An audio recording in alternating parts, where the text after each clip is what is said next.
What are the basis of your methods?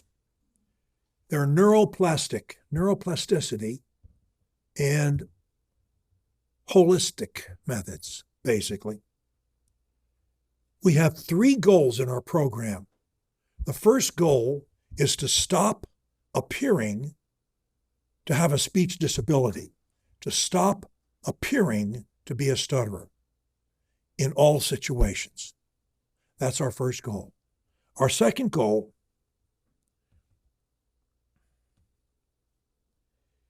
is to learn to love to speak in all situations. That's a much harder thing to do than stopping stuttering. It's not really harder, it takes longer to learn to love to speak. I love to speak anywhere. I just think it's so much fun, but I've trained my mind to enjoy it. I enjoy it. It's fun. So it's not a problem for me. It's an opportunity and a blessing, but I've trained my mind to do it. And that's part of what our program does. It helps people train their minds, retrain their minds to view stuttering as a blessing, not as a curse. And finally, when we have stopped our stuttering and when we have learned to love to speak everywhere, then we start working on all the other human problems that bother you and me and everybody you know.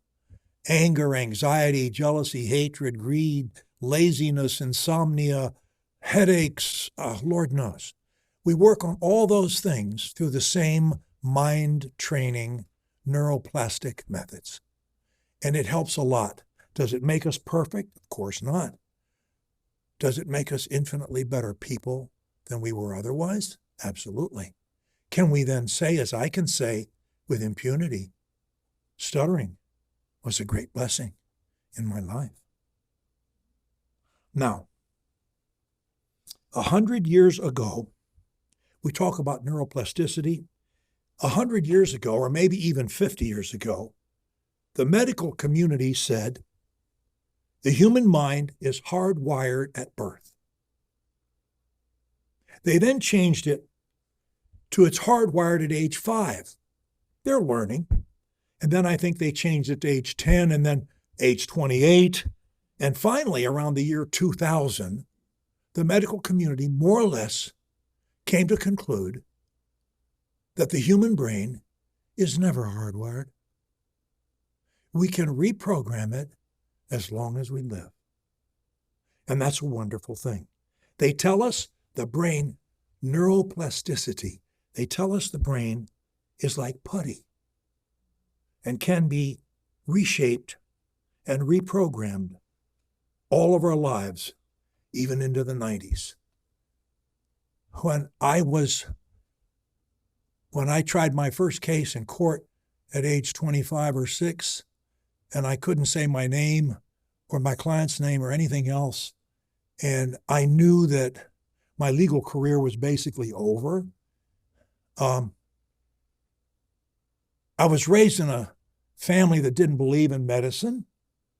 I was never in a doctor's office. There was no alcohol and no medicine in our home. And I chose to go to a psychiatrist on my own and without telling anyone in my family. And I had enough money for 6 sessions. And I went to see Frank S. Caprio. And basically, he said, look, I don't know if there's any way to stop stuttering. But he said, I know that if you work on self-hypnosis, you can help yourself a lot. So he recommended a book to me. I got it, and I studied it. I began giving myself 3 treatments a day, every day, and I did it for years. I could put myself under standing on a bus holding a strap with people jammed up against me. They could put a gun on my ribs and say, give me your wallet. I'd give it to them and keep right on going with my treatment. I could give myself a treatment for 20 minutes to the second. I could wake up at 6 o'clock sharp to the second of 6 o'clock. The human mind is amazing. You can do unbelievable things. Frank S. Caprio wrote a book, Helping Yourself with Psychiatry. And in it, he said something that I put in the front of all my books.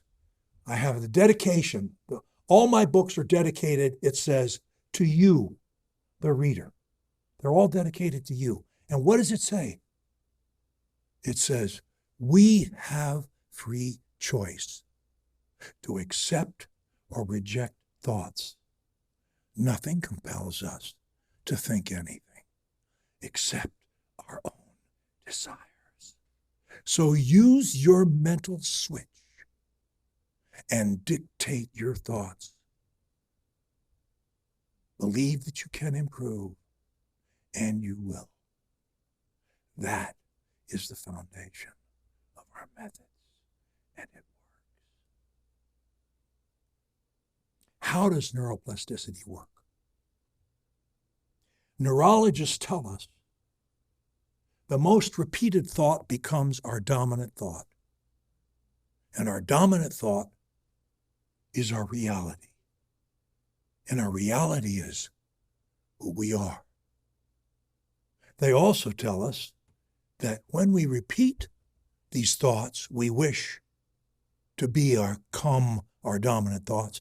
If we will visualize ourselves doing or being what we say, it's ever more effective.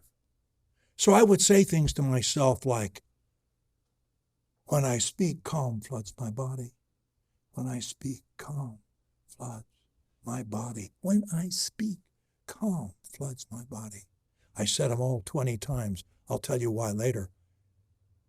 I would say, I love to speak. I love to say my name, Lee. I love to speak. I love to say my name, Lee. I see myself in court. I love to speak. I love to say my name, Lee. The audience does not change my ability to speak. And it does not change anyone's ability to speak. And we learn that, and we teach ourselves that, and we become fine.